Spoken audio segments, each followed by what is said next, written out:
Good morning. TV5 news and hair oil సమర్పిస్తున్న business breakfast షోకి స్వాగతం.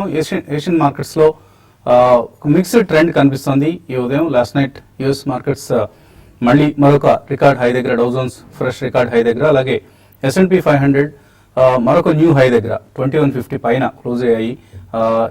ఈ నేపథ్యంలో ఏషియన్ మార్కెట్స్ లో కొంత మిక్స్డ్ ట్రెండ్, ఎక్కువగా పాజిటివ్ బయాస్ కనిపిస్తుంది. SX నిఫ్టీ కూడా ఒక ఫ్లాటిష్ ఓపెనింగ్ ఇండికేట్ చేస్తుంది. 8518 దగ్గర ట్రేడ్ అవుతుంది. నిన్న కూడా మన మార్కెట్స్ లో నిఫ్టీ ఫ్లాట్ గా క్లోజ్ కావడం చూసాం. ఆల్మోస్ట్ 8500 పైన క్లోజ్ అయింది. L&T, HDFC బ్యాంక్, కొన్ని పవర్ స్టాక్స్ లాంటివి ఇండెక్స్ ని ట్రాక్ చేశాయి. అయితే ఇన్ఫోసిస్ టెక్నాలజీస్, TCS లాంటివి ఐటీ స్టాక్స్ చాలా కాలం తర్వాత కొంత అవుట్ పర్ఫార్మ్ చేస్తూ మార్కెట్స్ కు, ఇండెక్స్ కు సపోర్ట్ ఇచ్చే ప్రయత్నం చేశాయి. సో ఓవరాల్ గా నిఫ్టీకి ఇక్కడ కొంత రెసిస్టెన్స్ ఎదురయ్యే అవకాశం ఉంది 8500 లెవెల్ సమీపంలో. మేబీ దీన్ని సక్సెస్ఫుల్ గా అధిగమించగలిగితే మరింత new highs like 52 week high ఏదైతే ఉందో మనకు 8654 ఆ లెవెల్ను టచ్ చేసే అవకాశం ఉంది. బట్ ఈలోగా కొంత వెనక్కి వచ్చే ఛాన్సెస్ కూడా కనిపిస్తూ ఉన్నాయి. 8300, 8400 లాంటి లెవెల్స్ ను మరొకసారి టెస్ట్ చేసే అవకాశం కూడా ఉంది. అయితే అఫ్ కోర్స్ అక్కడ మార్కెట్స్ డెఫినెట్ గా బాటమ్ అవుట్ అవుతాయని చెప్పుకోవచ్చు. ఎందుకంటే ఈ మధ్య చూస్తే మనం ఇండెక్స్ రేంజ్ మారింది. సో కొద్దిగా అప్వర్డ్ డైరెక్షన్ లో రేంజ్ మారడం చూసాం. 8300 to 8550 ఇది నిఫ్టీ ప్రస్తుతం మనకు కనిపిస్తున్న short term trading range. So FIS ఇప్పటికీ కొంటూనే ఉన్నారు. సో మన మార్కెట్స్ లో నిన్న కూడా మనం సుమారుగా 300 కోట్ల రూపాయలు FIS మార్కెట్స్ లో పంపించేయడం గమనించాం. ఆల్మోస్ట్ లాస్ట్ 4 days లో చూస్తే 1887 crores, ఆల్మోస్ట్ 2000 కోట్ల వర్త్ స్టాక్స్ వాళ్ళు క్యాష్ మార్కెట్స్ లో కొన్నారు. గ్రాస్ బై ఫిగర్స్ ఎప్పటికప్పుడు స్ట్రాంగ్ గా ఉంటున్నాయి. బట్ డొమెస్టిక్ ఇన్స్టిట్యూషనల్ ఇన్వెస్టర్స్ మాత్రం సెల్ చేస్తూ ఉన్నారు. నిన్న కూడా 600 crores పైగా వర్త్ స్టాక్స్ వాళ్ళు క్యాష్ మార్కెట్స్ లో అమ్మారు. ఎక్కడికక్కడ డొమెస్టిక్ ఇన్స్టిట్యూషనల్ ఇన్వెస్టర్స్ ఎప్పటికప్పుడు కూడా వాల్యుయేషన్స్ ను అనుసరించి వాళ్ళ విధానాన్ని మార్చుకుంటూ ఉండడం మనం చూస్తున్నాం. సో కొద్దిగా హైయర్ వాల్యుయేషన్స్ దగ్గర సెల్ చేయడం, మళ్ళీ లోవర్ వాల్యుయేషన్స్ అనిపించినప్పుడు బై చేయడం అనేది పరిపాటిగా మారింది డొమెస్టిక్ ఇన్స్టిట్యూషనల్ ఇన్వెస్టర్స్ కు. సో ఓవరాల్ గా చూస్తే FI పార్టిసిపేషన్ ఇంప్రూవ్ కావడం వలన last almost 15 days or more than 20 days లో అంటే June 24th మనం చూసిన బ్రెక్సిట్ పరిణామాల తర్వాత మార్కెట్ స్ట్రాంగ్ గా రికవర్ కావడం చూసాం. ఆల్మోస్ట్ నిఫ్టీ 600 పాయింట్స్ పెరగడం చూసాం. సో ఎమర్జింగ్ మార్కెట్స్ పెర్ఫార్మెన్స్ 2016లో ఒకసారి చూస్తే మన నిఫ్టీ రష్యన్ తర్వాత అవుట్ పెర్ఫార్మ్ చేస్తుంది. రష్యన్ ఇండెక్స్ లాస్ట్ అంటే ఇయర్ టు డేట్ చూస్తే లాస్ట్ 7 months లో ఆల్మోస్ట్ 10% పెరిగితే నిఫ్టీ 7.26% పెరిగింది. ఇదే సమయంలో షాంఘై ఇండెక్స్ 13% కోల్పోయింది. హ్యాంగ్సెంగ్ అంటే హాంకాంగ్ చెందిన ఇండెక్స్ 2.6% నష్టపోయింది. జపనీస్ ఇండెక్స్ నిక్కీ 14% నష్టపోయింది. సో ఒక విధంగా కొంతమేరకు మన మార్కెట్స్ అవుట్ పర్ఫార్మ్ చేస్తున్నాయి Indian markets. And earnings season ఇంకా కొనసాగుతోంది. ఇవాళ ఐటీ మేజర్ TCS రిజల్ట్స్ రాబోతున్నాయి.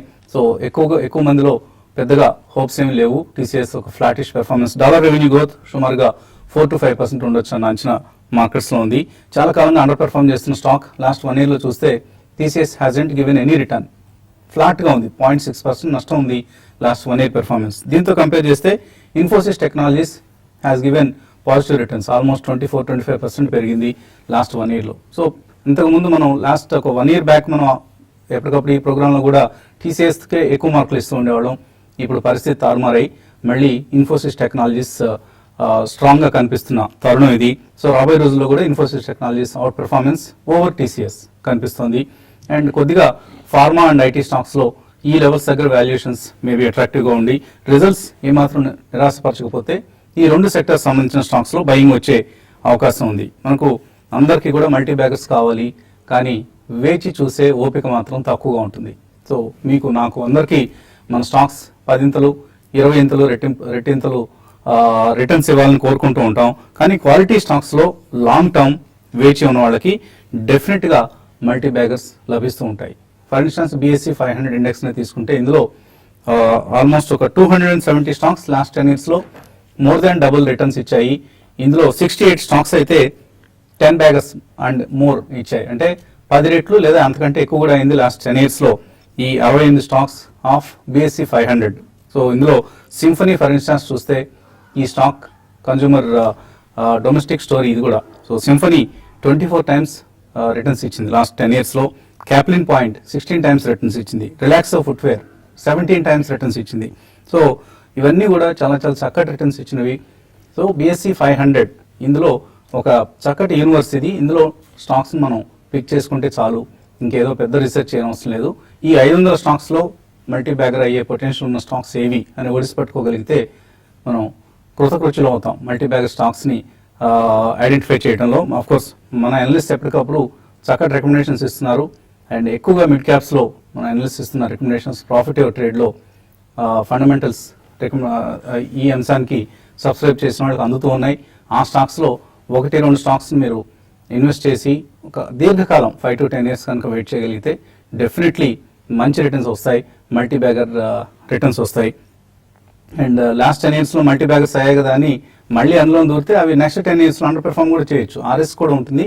సో రిస్క్ని అర్థం చేసుకొని మార్కెట్స్లో ఇన్వెస్ట్ చేయగలిగితే మంచి రిటర్న్స్ వస్తాయి. ఇక ఇన్వెస్టర్స్ సందేహాలకు సమాధానం ఇచ్చేందుకు అనలిస్ట్ సిద్ధంగా ఉన్నారు మనతో. సో ఒక కన్సాలిడేషన్ ఇక్కడ మనకు కనిపిస్తుంది నిఫ్టీకి సంబంధించి. ఎటువంటి టెక్నికల్ లెవెల్స్ ఇండికేట్ చేస్తారు? ఐ థింక్ నిన్న మొన్న చార్ట్ ప్యాటర్న్ చూస్తే కనుక ఫాలో ఆన్ బయింగ్ ఎక్కువ కనిపించలేదండి. ఐ థింక్ ఎక్స్టెండింగ్ టాప్స్ మనం చూస్తున్నాం. మొన్న 8526, నిన్న 8550. So 15 to 20 points move, it's not a follow on buying అని చెప్పొచ్చు. అంటే ఈ స్టేజ్ లో డెఫినెట్లీ కొద్ది రెసిస్టెన్స్ పాయింట్స్ ఉన్నాయి నిఫ్టీలో. సో నిఫ్టీ ఏమాత్రం 8570 అంటే నిన్నటి హైకి 20 పాయింట్స్ అబౌవ్ క్లోజ్ అవుతాయి కనుక నెక్స్ట్ అప్ మూవ్ స్టార్ట్ అవుతుంది నిఫ్టీలో. మేబీ మీరు ఇందాక అన్నట్టు 8654 ఏదైతే 52 వీక్ హై ఉందో ప్రాబ్లీ అక్కడ దాకా టచ్ చేసే అవకాశం ఉంది. బట్ ఐ థింక్ కొంచెం స్వల్ప డిప్స్ వచ్చినా కూడా మార్కెట్లో మనం పర్చేస్కే ఎక్కువ అవకాశాలు ఉన్నాయి. మేబీ మ్యూచువల్ ఫండ్స్ కానీ లేదంటే ట్రేడర్స్ కానీ లాంగ్ వెళ్ళటానికి ఎక్కువ అవకాశం ఉంది. నిన్నటి లో ఏదైతే ఉందో 8479 అనేది ఒక ఫస్ట్ ప్రైస్ పాయింట్ గా, అండ్ 8398 ఏదైతే ఇన్ని రోజులు రెసిస్టెన్స్ పాయింట్ అనుకున్నా అది ఒక మేజర్ సపోర్ట్ పాయింట్ అవుతుంది. సో ఈ 2 ప్రైస్ పాయింట్స్ లో లాంగ్ పొజిషన్స్ తీసుకోవచ్చు. అండ్ 8272 ఏదైతే 20-day మూవింగ్ యావరేజ్ ఉందో దాని కింద స్టాప్ లాస్ పెట్టుకోవాలి. అదేవిధంగా బ్యాంక్ నిఫ్టీ చూస్తే కనుక 18,618 నిన్న క్లోజింగ్ లో ఉంది. అండ్ నిన్నటి లో ఏదైతే ఉందో 18,464 అండ్ 18,243 ఈ రెండు కూడా 2 ప్రైస్ పాయింట్స్ గా మనం బ్యాంక్ నిఫ్టీలో పర్చేస్ చేయొచ్చు. అండ్ 18,059 ఏదైతే 20-day మూవింగ్ యావరేజ్ ఉందో అదొక స్ట్రాంగ్ సపోర్ట్ గా ఉండే అవకాశం ఎక్కువ ఉంది. అండ్ నెక్స్ట్ టాప్ మూవ్ వస్తే కనుక 19,200 to 19,400 దాకా రెసిస్టెన్స్ లేదు బ్యాంక్ నిఫ్టీలో. సో ఇక్కడ నుంచి కూడా 500 to 600 పాయింట్స్ అప్ మూవ్ ఉంది. సో ప్రిడామినెంట్లీ ప్రాబ్లీ PSU స్టాక్సే ఇప్పుడు కూడా డామినేట్ చేసే అవకాశం ఎక్కువ ఉంది. ఇండివిజువల్ స్టాక్స్ లో ఐ థింక్ ఎవరైనా ఇన్వెస్ట్ చేయాలి అనుకుంటే PSU banks and metal space లో మేబీ 5 to 7% కరెక్షన్ వస్తే డెఫినెట్లీ లాంగ్స్ వెళ్ళచ్చు. మీరు ఎటువంటి ట్రేడింగ్ ఐడియాస్ ఇస్తారు? ట్రేడింగ్ ఐడియా పరంగా చెప్పాలంటే మార్కెట్స్ మనం గత కొన్ని రోజులుగా ఉన్న ర్యాలీకి కొంచెం నిన్న బ్రేక్ పడిందని చెప్పొచ్చు. మరీ ముఖ్యంగా మిడ్ అండ్ స్మాల్ క్యాప్లో, లార్జ్ క్యాప్లో పెద్దగా డౌన్ రాకపోయినా కూడా మనకి మిడ్ అండ్ స్మాల్ క్యాప్లో ప్రాఫిట్ బుకింగ్ కనపడింది. ఇది ఈ నెక్స్ట్ 1 or 2 days ఇదే విధమైన ట్రెండ్ అనేది ఉంటుంది. కాబట్టి కొంచెం మిడ్ క్యాప్ ఏవైతే రీసెంట్గా బాగా పెరిగి ఓవర్ బాట్లో ఎక్స్పెన్సివ్ ఉన్న స్టాక్స్లో సరే ప్రాఫిట్ బుక్ చేసుకొని కొంచెం క్యాష్తో ఉండడం మంచిది. ఎందుకంటే రిజల్ట్ సీజన్ కాబట్టి ఈ రిజల్ట్ సీజన్ అంతా చూసుకొని క్వాలిటీ స్టాక్స్లో బై చేసుకోమని సజెస్ట్ చేస్తాను. ప్రస్తుతం అయితే అటువంటి కొన్ని మిడ్ క్యాప్ స్టాక్స్ ఇంకా ఇక్కడ నుంచి పెరగడానికి అవకాశం ఉంది. అందులో భాగంగా పొజిషనల్ ట్రేడర్స్ GMDC ఒకటి కరెంట్ లెవెల్స్లో మీకు కాకుండా ఒక 1 or 2 బయింగ్ ప్రైస్ పాయింట్ పెట్టుకొని డిప్స్లో బై చేయమంటాను. టువర్డ్స్ 96-98 అవుతుంది, అది అవడానికి అవకాశం ఉంది అది కొన్ని రోజుల వరకు. తర్వాత బలరాంపూర్ చిన్ని ఇప్పుడు ప్రస్తుతం 130 ఆ లెవెల్లో హోర్ అవుతుంది. దీన్ని కూడా 1 or 2 1 hour buying price point పెట్టుకొని బై చేసుకోమంటాను. ఎందుకంటే రిజల్ట్ చాలా స్ట్రాంగ్గా షుగర్స్ కంపెనీస్కి రావడానికి అవకాశం ఉంటుంది. కాబట్టి ఈ రిజల్ట్ సీజన్ వరకు ఈ 2 స్టాక్స్ని కూడా లాంగ్ పొజిషన్ తీసుకోవచ్చు. తర్వాత ఈ రోజు విషయానికి వస్తే ఈ రోజు మాత్రం మార్కెట్ కన్సాలిడేషన్ ఉంటుంది. అయితే ఎక్కువ శాతం హయ్యర్ లెవెల్స్లో సెల్లింగ్ చేసుకునే స్టాక్స్ ఉన్నాయి. అటువంటి వాటిలో రిలయన్స్ ఇన్ఫ్రా ఒకటి హైయర్ లెవెల్స్లో సెల్ చేసుకోమంటాను. ఈవెన్ రిలయన్స్ క్యాపిటల్ కూడా హైయర్ లెవెల్లో సెల్ చేసుకోవచ్చు.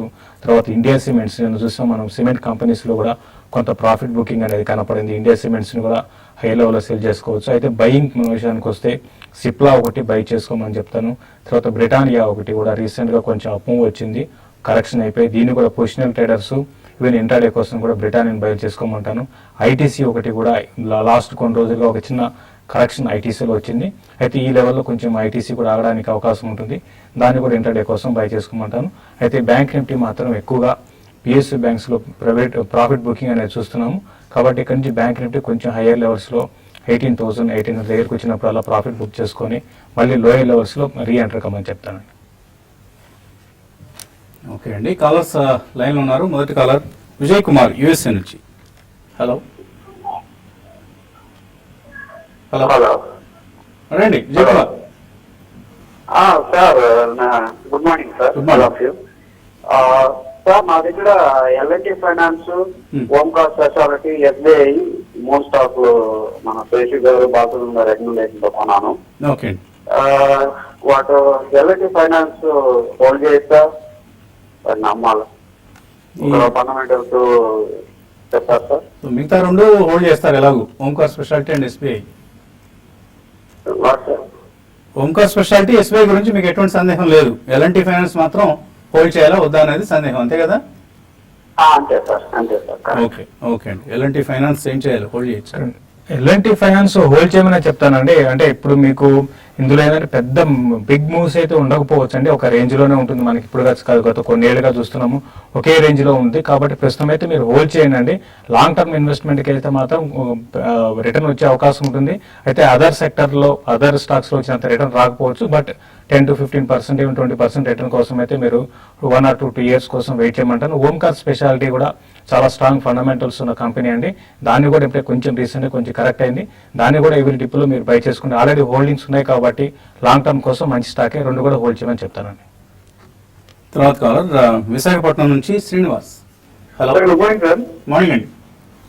సార్ మేఘమణి Organics, First Source Solutions and Windsor Machine ఈ లెవెల్ సార్ తీసుకోవచ్చు sir.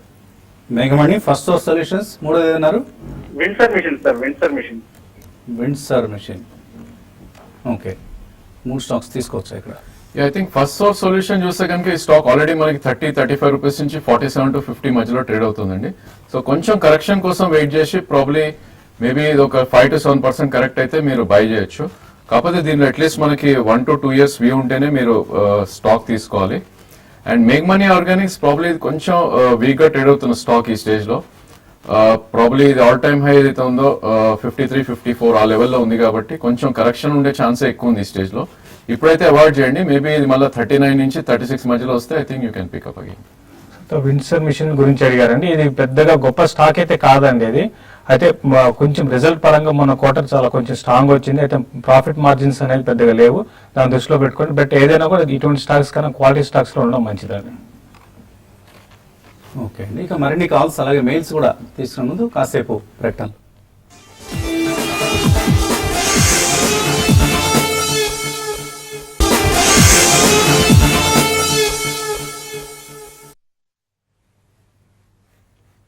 News and hair oil సమర్పిస్తున్న బిజినెస్ బ్రేక్ఫాస్ట్ షోకి తిరిగి స్వాగతం. తర్వాత కాలర్ లైన్లో ఉన్నారు, వైజాగ్ నుంచి నాయుడు. హలో నమస్తే సార్. నమస్తే అండి, అడగండి. సార్ మేము రాజేశ్వరి స్టోర్, జేఎస్డబ్ల్యూ ఎనర్జీ ఉన్నాయి సార్ హోల్డింగ్. ఏమండి? హోల్డ్ చేయమంటారా, ఎగ్జిట్ ఇవ్వమంటారా సార్? సో రెండు స్టాక్స్ హోల్డ్ చేయొచ్చా? ర్యాలీస్ ఇండియానా మీరు అడిగింది? రాజశ్రీ షుగర్. రాజేశ్వరి స్టోర్ అండి. Rajshree sugar. Okay. Rajshree sugar చూస్తే కనుక లాస్ట్ 6 to 7 months లోనే ఈ స్టాక్ మనకి 19 రూపీస్ నుంచి 76 దాకా ర్యాలీ అవటం చూసాం. సో ఇన్ కేస్ మీ దగ్గర క్వాంటిటీ ఎక్కువ ఉంటే డెఫినెట్లీ 50% ప్రాఫిట్ బుక్ చేయొచ్చు. ఎందుకంటే దీనికి 82 నుంచి 86 మధ్యలో గట్టి రెసిస్టెన్స్ ఉండే అవకాశం ఉంది. అండ్ బ్యాలెన్స్ మేబీ హోల్డింగ్ మీరు 112 నుంచి 114 దాకా వెయిట్ చేయొచ్చు. జేఎస్డబ్ల్యూ ఎనర్జీ కొద్దిగా వీక్ గా ట్రేడ్ అవుతున్న స్టాక్ అండి ఈ స్టేజ్ లో. లాస్ట్ 7 to 8 months లో ఇది ఎక్కువ పర్ఫామ్ చేయలేదు. మేబీ ఒక లాస్ట్ 1 month లో కొంచెం పర్ఫామ్ చేసినప్పటికీ ప్రాబ్లీ దీనికి కూడా అరౌండ్ 90 రూపీస్ లో గట్టి రెసిస్టెన్స్ ఉంది. సో స్వల్ప ర్యాలీ వస్తే ప్రాబ్లీ దీనిలోంచి కూడా మీరు ఒకసారి ఎగ్జిట్ అవ్వచ్చు. తర్వాత కాలర్ బెంగళూరు నుంచి శాంతి. Hello Hello. అడగండి Shanti. Good morning, all of you. Morning అండి. I have 150 shares in the Axis Bank at 520. I want to exit that, and I want to buy something else. What would you suggest? I'm thinking of Bajaj Corp or Ujjivan Finance. ఈ రెండు ఓకేనా, లేకపోతే ఇంకేం suggest చేసినా okay? చూడండి, axis bank మీరు current hours లో అంటే మీరు అన్నది కూడా కరెక్టే అండి. ఒక విధంగా చెప్పాలంటే 680 నుంచి నాన్ స్టాప్ గా ర్యాలీ వచ్చింది. కొంచెం మీ లెవెల్లో ఉన్న బ్యాంకింగ్ లో ఎక్స్పెన్సివ్ కనపడుతుంది కాబట్టి ఒకసారి ప్రాఫిట్ బుక్ చేసుకోమని చెప్తాను. అయితే మీరు చెప్పిన మీ ఫైనాన్షియల్ స్టాక్స్ రీసెంట్ గా అన్ని కూడా బాగా పెరిగిన స్టాక్స్ అన్ని కూడా బాగా ఓవర్బాట్ లో ఉన్నాయి. కాబట్టి ఉజ్జీవన్ ఫైనాన్స్ మీరు కరెంట్ అవర్స్ లో కాకుండా చిన్న స్మాల్ డిప్స్ లో మీరు బై చేసుకోవచ్చు. దీంతో పాటు దీంట్లోనే ఎస్కేఎస్ మైక్రో ఫైనాన్స్ దాన్ని కూడా మీరు లాంగ్ టర్మ్ కోసం కన్సిడర్ చేయమంటాను. అయితే ఇవన్నీ కూడా ఏంటంటే బాగా పెరుగున్నాయండి, కాబట్టి రిజల్ట్స్ చూడండి. రిజల్ట్ తర్వాత మళ్ళీ మీరు కొంచెం కరెక్షన్స్లో స్టాక్ బాగా పెరిగాయి కాబట్టి రిజల్ట్ తర్వాత కొంచెం కరెక్ట్ కావచ్చు. అప్పుడు మీకు 1 or 2 బయింగ్ ప్రైస్ పైన పెట్టుకొని బై చేసుకోమని సజెస్ట్ చేస్తానండి. చీరాల నుంచి కోటేశ్వరరావు. హలో. సార్ నమస్తే, నా పేరు కోడే సంస్థ అంటుంది.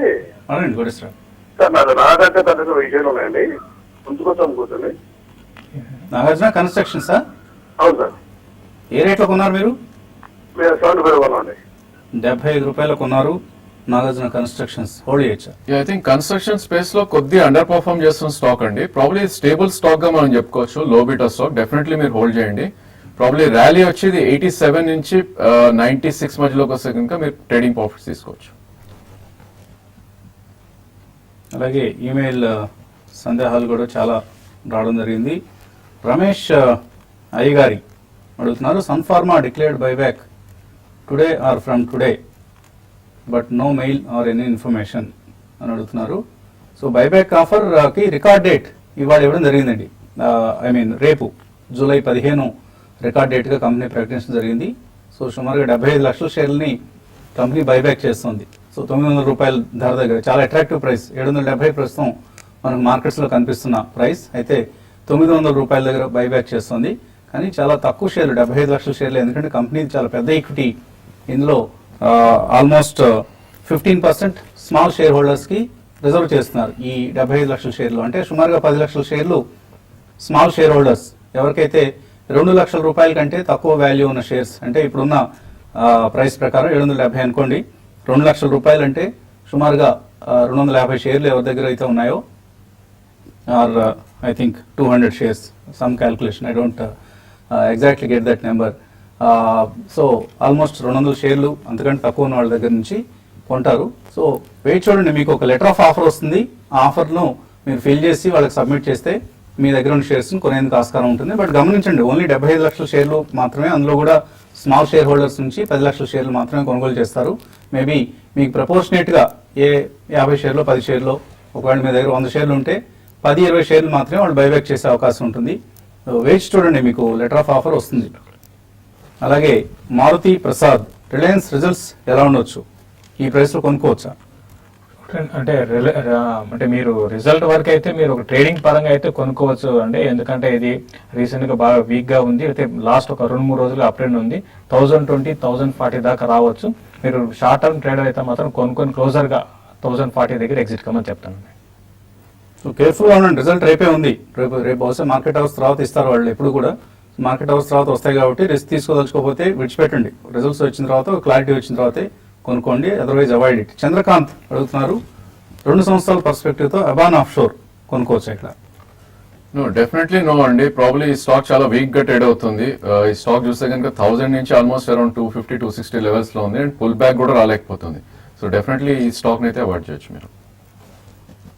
రాయల శశిధర్ అడుగుతున్నారు, ఏ broking company demat account, which brokerage company providing demat accounts?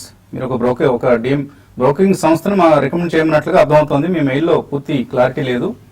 But అలా మేము ఒక బ్రోకింగ్ కంపెనీని రికమెండ్ చేయడం బాగుండదండి. ఇక్కడ ఈ ప్లాట్ఫామ్ నుంచి అందరూ సమానమే. కాకపోతే go for a bigger companies like PCS securities, Karvy or Motilal Oswal, లేకపోతే వే2 వెల్త్, షేర్ ఖాన్, ఇటువంటి పెద్ద కంపెనీస్ దగ్గర మీరు బ్రోకింగ్ అకౌంట్ని, డిమాట్ అకౌంట్ని ఓపెన్ చేస్తే మనశాంతిగా ఉంటుంది. చిన్న చిన్న వాళ్ళ దగ్గరికి వెళ్ళి, ఫ్రాంచైజీల దగ్గరికి ఎస్పెషల్లీ వెళ్ళేటప్పుడు 1-2 సార్లు వాకప్ చేయండి. వాళ్ళు ఎటువంటి క్రెడెన్షియల్స్ ఉన్నాయి, ఎటువంటి ట్రాక్ రికార్డ్ వాళ్ళకు ఉంది, సర్వీస్ చక్కగా అందిస్తున్నారా లేదా, ఇటువంటి అంశాలన్నీ పరిశీలించిన తర్వాత మాత్రం వెళ్ళండి.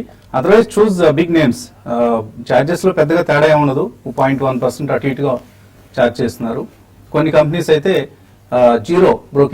ఆల్మోస్ట్ జీరో బ్రోకింగ్ ఛార్జెస్ కూడా వసూలు చేస్తున్న సంస్థలు ఉన్నాయి. బట్ కేర్ఫుల్గా ఉండండి, జీరో బ్రోకరేజ్ కదా అని టెంప్ట్ అయి వెళ్తే ఒక్కొక్కసారి అసలుకే మోసం వచ్చే అవకాశాలు కూడా ఉంటాయి. అండ్ ప్రసాద్ బాబు ఒక మెయిల్ పంపించారు, ఈ వేజ్ రాబోయే 7th పే కమిషన్ రికమెండేషన్స్ గురించి చాలా పెద్ద మెయిల్ పంపించారు. ఇదంతా చదివి డైజెస్ట్ చేసుకున్న తర్వాత మీకు రిప్లై ఇస్తామండి. క్యాస్ట్రాల్ 500 రూపాయలు అశ్వత్థనారాయణ కొన్నారట. ఇక్కడ కొనొచ్చా, యావరేజ్ అమ్మొచ్చా, యావరేజ్ చేసుకోవచ్చా? క్యాస్ట్రాల్ ఇండియా డెఫినెట్ గా మీరు హోల్డ్ చేయండి అండి. మీరు యావరేజ్ కూడా చేసుకోవచ్చు. చాలా ఫండమెంటల్స్ చాలా స్ట్రాంగ్ ఉన్నాయి. మరి ముఖ్యంగా మొన్న క్వార్టర్ రిజల్ట్ చాలా స్ట్రాంగ్ రిజల్ట్ ఉందండి. ప్రాఫిట్ మార్జిన్ ఇంప్రూవ్ అయ్యి, కాబట్టి ఎవ్రీ డిప్ లోను కూడా మీరు లాంగ్ టర్మ్ కోసం మీరు బై చేయండి. ఇంకా మీరు ఆ పోర్ట్ఫోలియోలో ఇంకా ఎక్కువ మీరు దీనికి అలొకేట్ చేసుకోమని చెప్తానండి. మంత్రి ప్రగడ శ్రీనివాస్ అడుగుతున్నారు, ఎల్డర్ ఫార్మా, ఇరా ఇన్ఫ్రా ఎందుకు లిస్ట్ కావడం లేదు? మీరు రెండు కొన్నారట ఆయన, ట్రేడ్ కావడం లేదా? ప్రాబ్లీ రెండు కూడా కార్పొరేట్ గవర్నెన్స్ ఏదో ఉండొచ్చు అండి. సో దానికోసం మేబీ కంప్లైన్స్ అది డిఫాల్ట్ అయితే డీలిస్ట్ చేసి ఉంటారు. ఎల్ఆర్ఫార్మా ట్రేడ్ అవుతుందండి. యాక్చువల్గా జూలై 11th వరకు ట్రేడ్ అయిందండి. సో తర్వాత ట్రేడ్ కాలేదు, అది ఆయన అడిగింది, ఎందుకో కావడం లేదని అడిగారు. మేబీ కంప్లైన్స్ ఇష్యూస్ ఏవో ఉండుంటాయండి. కంపెనీ అకౌంట్ సబ్మిట్ చేయకపోవడం, లేకపోతే లిస్టింగ్ నామ్స్కి సంబంధించిన కండిషన్స్ని ఫుల్ఫిల్ చేయకపోవడం, ఇటువంటి అంశాల కారణంగా ఒక్కొక్కసారి సస్పెండ్ చేస్తుంటారు. అదే జరిగి ఉంటుంది. టెక్నో ఎలక్ట్రిక్ అనే కంపెనీ గోపాల్ కొంపల్లి అడుగుతున్నారు, షార్ట్ టర్మ్ కోసం హోల్డ్ చేస్తున్నారు, 500 రూపాయలు కొన్నారు, ఇప్పుడు 600 అయింది, ప్రాఫిట్ బుక్ చేసుకోవచ్చా? టెక్నో ఎలక్ట్రిక్ అయితే మీరు షార్ట్ టర్మ్ కోసం అయితే ప్రాఫిట్ బుక్ చేసుకోనండి. ఇక్కడే స్లోగా మనకి చూస్తున్నాం, మనకి కొన్ని స్టాక్స్ లో రివర్సల్ ప్యాటర్న్ పడుతుంది, కాబట్టి దీంట్లో కూడా అది రావడానికి అవకాశం ఉంది. ఒకసారి ప్రాఫిట్ బుక్ చేసుకోమని చెప్తాను. ఇంకా చాలా మెయిల్స్ మిగిలిపోయి, లాస్ట్ మెయిల్ ఒకటి చూద్దాం. Arjun, Cox and Kings, Sterlite Technologies ఈ రెండు లాంగ్ టర్మ్ కోసం తీసుకోవచ్చా? So Cox and Kings definitely you can buy it అండి. Any idea about two price points లో కాక్స్ అండ్ కింగ్ తీసుకోవచ్చు అండి. Sterlite I'm not tracking. Probably 160 నుంచి 146 మధ్యలో గట్టి సపోర్ట్ ఉంది కాక్స్ అండ్ కింగ్ కి. ఆల్రెడీ లాస్ట్ 2 వీక్స్ గా బాగా పెరిగిన స్టాక్ ఇది. సో కరెక్షన్ కోసం వెయిట్ చేసి 2-3 ఇయర్స్ వ్యూ ఉంటే డెఫినెట్లీ తీసుకోవచ్చు. సో తగ్గినప్పుడు తీసుకోండి, డెఫినెట్లీ మంచి ఐడియానే కాక్స్ అండ్ కింగ్స్ అనేది. అలాగే ప్రాఫిట్ ఎవర్ ట్రేడ్, ఇందులో సబ్స్క్రిప్షన్స్, ఎగ్జిస్టింగ్ సబ్స్క్రైబర్స్ వాళ్ళ సబ్స్క్రిప్షన్స్ రెన్యూవల్ చేసుకోవడానికి, కొత్త సబ్స్క్రిప్షన్స్ తీసుకోవడానికి కూడా 18th లోగా ఒక మంచి అవకాశం ఉంది. 5 to 10% డిస్కౌంట్ వస్తుంది. పూర్తి వివరాలు profitevertrade.in ఈ వెబ్సైట్లో ఉన్నాయి. జస్ట్ సబ్స్క్రిప్షన్స్ కోసం మాత్రమే కాదు, చక్కటి స్టాక్ మార్కెట్ అప్డేట్స్, ఇన్ఫర్మేషన్ ఎప్పటికప్పుడు hourly updates or half an hourly updates కూడా మన టీం అందిస్తుంది. రోజు కాసేపు ప్రాఫిట్ ఎవర్ ట్రేడ్లో విహరించి స్టాక్ మార్కెట్ ఇన్ఫర్మేషన్ తెలుసుకునే ప్రయత్నం చేయండి. ఇది ఇవాల్టి బిజినెస్ బ్రేక్ఫాస్ట్ షో. మధ్యాహ్నం స్మార్ట్ ఇన్వెస్ట్లో మళ్ళీ కలుద్దాం.